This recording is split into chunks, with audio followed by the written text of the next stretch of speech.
Hi friends. Um, so I want to I want to talk about Lord Narasimha in this video, and moreover a place where he incarnated himself, um, called Sholingur. So Sholingur is a place in southern tip of India. Um, it is near to a great city called Chennai. Yeah, I would not call it a great city, but yeah, it's a prominent city in India. So it's somewhere around like 100 kilometers from Chennai. So um, and uh, who's Lord Narasimha, right? Let's see who's Lord Narasimha. So Lord Narasimha is the fourth incarnation of Lord Vishnu, and he is a super powerful god, and he is also a very simple god. Why I say he's a simple god is he has incarnated himself just for a single small devotee who called him at the age of 5, right? Just getting astonished with his devotion, Lord Narasimha appeared before him, blessing him. This can be kind of seen as a story, kind of a mythology in India, but this is not a story. This is really true. I have had like innumerable experiences with Lord Narasimha, and the way he kinds of takes in his devotees, he bless that the way he kinds of takes care of them, the way he kinds of goes about, uh, what to say, kind of helping them to overcome any kind of fear, any kind of problem in their life. I had numerous problems in my life, and I can't kind of list everything in this video, but yeah, I had like numerous problems in my life, and every struggle and every problem I had overcome is only with Lord Narasimha's grace, I would say. This is from the bottom of my heart, I say. So yeah, I really love him, and in this video I want to share about my experiences to the temple at Sholingur is a great temple. The Lord Narasimha incarnated himself for the what we called as Saptarishis. So Saptarishis means Sapta in Sanskrit means seven. Rishis are like great sages in India. So the seven rishis were one of the what I say, like kind of top rishis in India. Like they have been like doing uh, like performing tapas, which is like meditation, yoga. So basically they are yogis, right? So they have been doing tapas towards God for like many yugas, where like it's for more than many thousand years they have been doing meditation on Lord Narayana, who's again the supreme form of Lord Vishnu. And yeah, once they had problem with one of the like the mythology says that like they had problem with one of the asuras, and it is believed that when you come and sit at that mountain where the Lord Narasimha resides, and you do the tapas for 24 minutes, you will be freed from all the sins, and Lord Narasimha will himself manifest over you and solve all your problems, right? um, like every person has their own problem. It can be like financial problems, it can be like some people they don't have uh, like they're not having peace in their mind, or any other problem, right? So for every problem there's an answer from Lord Narasimha. And the sanctity of the temple is situated 1300 steps above uh,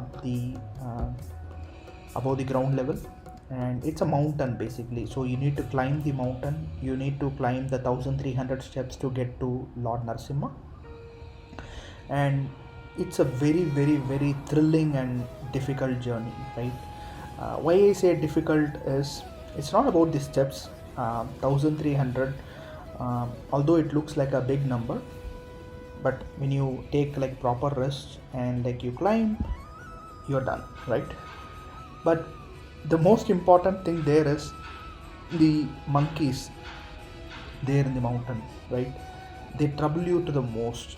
Like uh, that's in a way I would say it's a boon as well as like kind of sometimes it's a trouble as well, because the monkeys are like every devotee who's kind of like climbing the mountain, they get disturbance from these monkeys. Like the monkeys actually like come and like they either like whatever you have in your hand, right? Maybe like some food or water bottle, whatever you have in your hand, like they come and like pluck it from you, and then it's sometimes it's an awesome experience for people who have never experienced like how monkeys behave.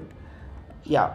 And once you and they say like when you are climbing the mountain with utmost faith of the Lord, the monkeys would not trouble you. That's again another good thing. So people call his name and then they get into the mountain, so they go into like climbing those 1400 steps, and you finally get into the abode of Lord Narasimha. It's a wonderful experience.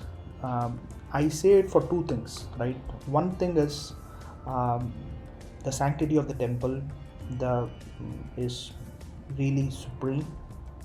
The second thing is they say there is a lot of herbal plants as you climb the mountain, and breathing the air of those herbal plants will cure a lot of diseases in your body, right?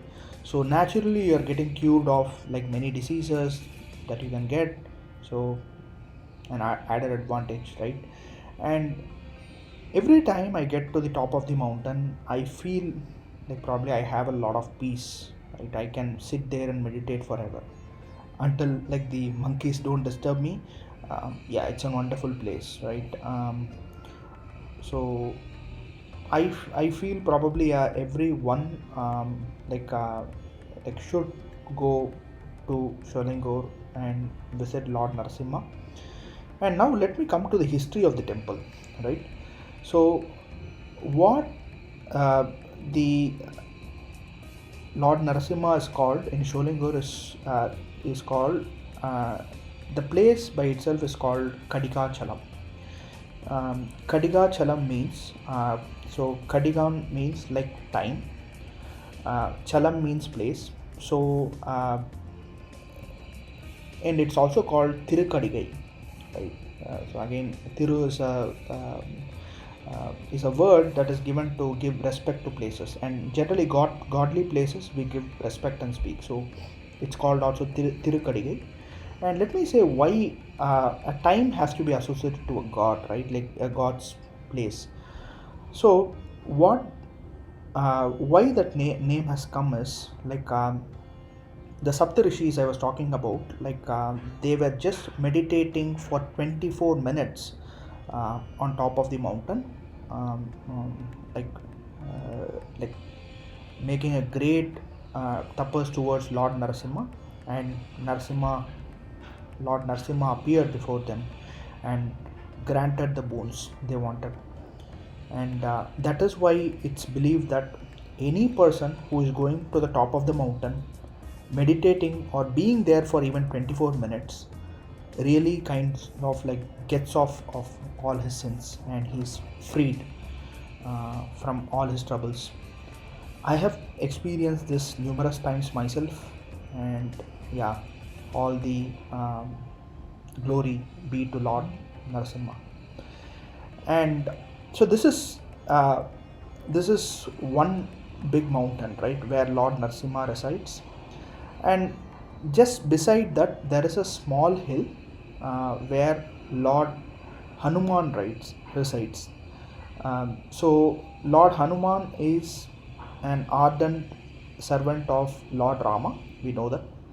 And some people might have a question, okay, Hanuman or Hanuman used to be always with Rama, right? What is the connection of uh,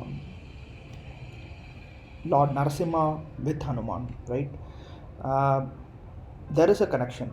So when Lord Rama left the world and when he was going to Vaikuntham, he called Hanuman to come with him. But Hanuman refused to come because, he told him that only in this Bhulokam, like this earth, I can hear Rama's name, and when I go to Vaikuntham, I will not be able to hear his name, and everybody will be starting to call you Lord Narayana, right? So that's the reason why Hanuman stayed in earth and always chanted Rama's name, Lord Rama's name, and by that way, what happened was uh,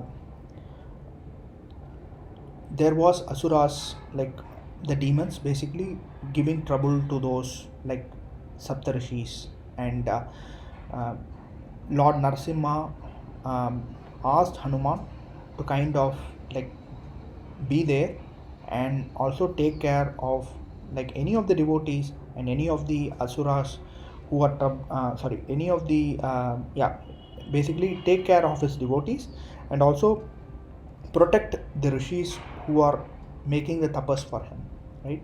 So that is why you see a small mountain, as a small hill, where it is for Lord Hanuman.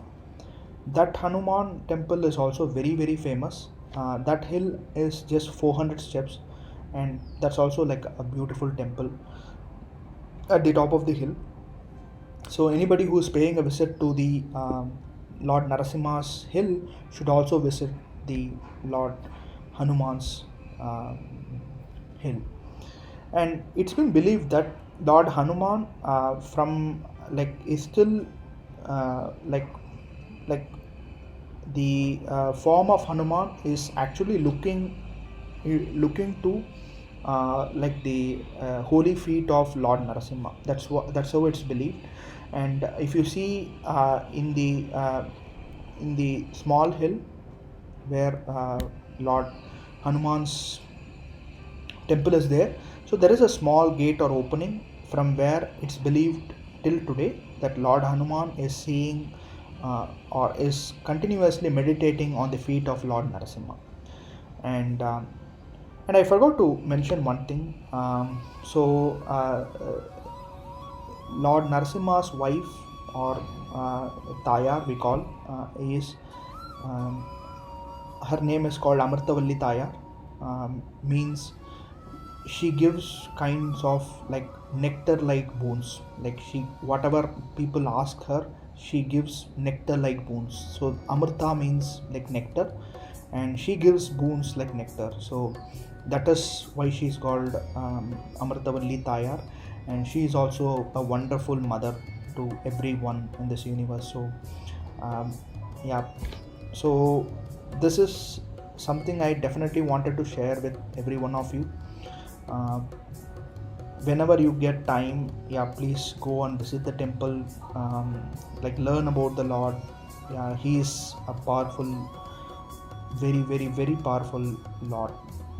So any problems you have, you can go and ask him, he'll get it rectified. Believe in him, chant his mantra, and everything should be like, all problems should be kind of like should be solved.